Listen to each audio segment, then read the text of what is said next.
Cela fait plusieurs jours maintenant que ce footballeur camerounais reçoit des critiques et des injures de la part des supporters camerounais. Mais d'où vient-il, dans quel club il joue et comment il a fait pour être sélectionné en équipe nationale? On le verra dans cet épisode. Let's go!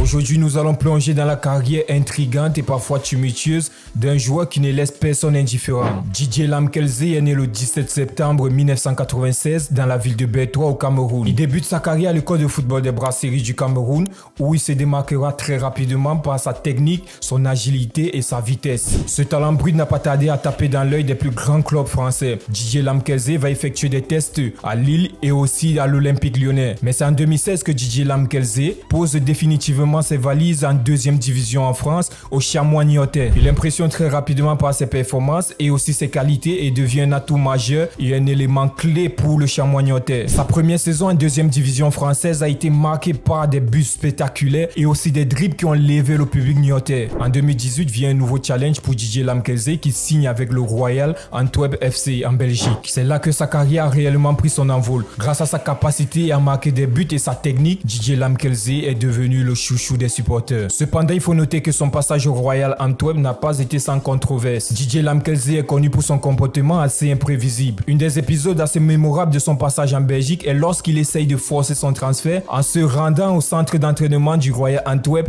avec le maillot de l'ennemi du club, Anderlecht, ce qui a provoqué la colère des dirigeants et aussi des supporters. Malgré ces controverses, Didier Lamkelze reste sur le terrain un joueur clé pour le Royal Antwerp. Il a marqué des buts importants en championnat et aussi en Europa League, contribuant de manière significative au succès de son équipe cette année-là. La carrière de Didier Lamkelze est parsemée des moments de pur génie. Ses dribbles, sa vitesse, sa qualité technique font de lui un joueur unique. Il a souvent été le sauveur de son équipe dans des moments cruciaux, démontrant son potentiel immense. Cependant, son comportement négatif hors du terrain a souvent été un frein pour sa progression sportive. On se rappelle tous de son clash avec le média CFoot et aussi son clash avec le sélectionneur Rigobert Song. C'est pas moi le sélectionneur.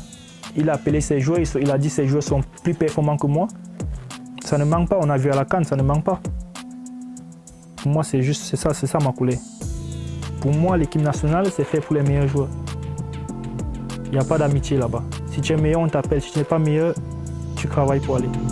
Des disputes internes, des actions impulsives, des sanctions par son club font de ce joueur aujourd'hui ce qu'il est. Aujourd'hui, Didier Lamkelze est l'un des plus gros talents du Cameroun, mais qui est passé à côté d'une grande carrière à cause de son mauvais comportement hors des terrains. Je me rappelle en 2013, au tournoi des Limbé, je jouais Benjamin avec le Léopard Royal Football Academy de Bertoua et Didier Lamkelze jouait U17 avec l'école de football des Brasseries du Cameroun. Et les gars, je vous rappelle à cette époque-là, l'école de football des Brasseries du Cameroun, U17, sur le côté gauche, on avait Dick Clinton et en 10, on avait Didier Lamkelze. À la fin de cette compétition, Didier Lamkelze est sorti meilleur joueur du tournoi. C'est vrai, ce joueur a un comportement assez mitigé, mais les gars, concentrons-nous sur ce qu'il donne sur le terrain. Je vois, après le match du 4V, après 20 minutes de jeu, tout le public camerounais a commencé à critiquer, à l'injurer. Les gars, si aujourd'hui vous allez sur TikTok ou sur Twitter, Didier Lamkelze se fait lyncher à balles réelles. Et là, je me rends compte que la majorité des gens qui critiquent, ce sont des personnes qui n'ont jamais joué au football ou qui n'ont jamais touché un ballon. C'est vrai, on a ce ressenti lorsque l'équipe nationale joue, tu as un petit pincement lorsque l'équipe joue moins bien ou alors vous faites une mauvaise performance. Mais les gars, les supporters et les médias ont les avis divers sur Didier Lamkelze. Certains voient en lui un génie incompris et d'autres critiquent son manque de discipline. Malgré cela, son talent il est brut et indéniable. Avec tant de talent, Didier Lamkelze joue aujourd'hui en Turquie. La question sur son avenir est très cruciale. Plusieurs clubs suivaient le joueur et il pourrait potentiellement faire son retour en Ligue 1 ou en Ligue 2 la saison prochaine à voir. Aujourd'hui, si Didier Lamkelze réussit à canaliser son énergie et se concentrer uniquement sur son jeu,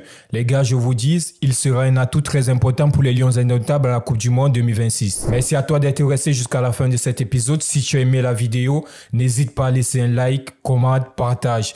Et surtout les gars, abonnez-vous à Tuimercato. Let's go!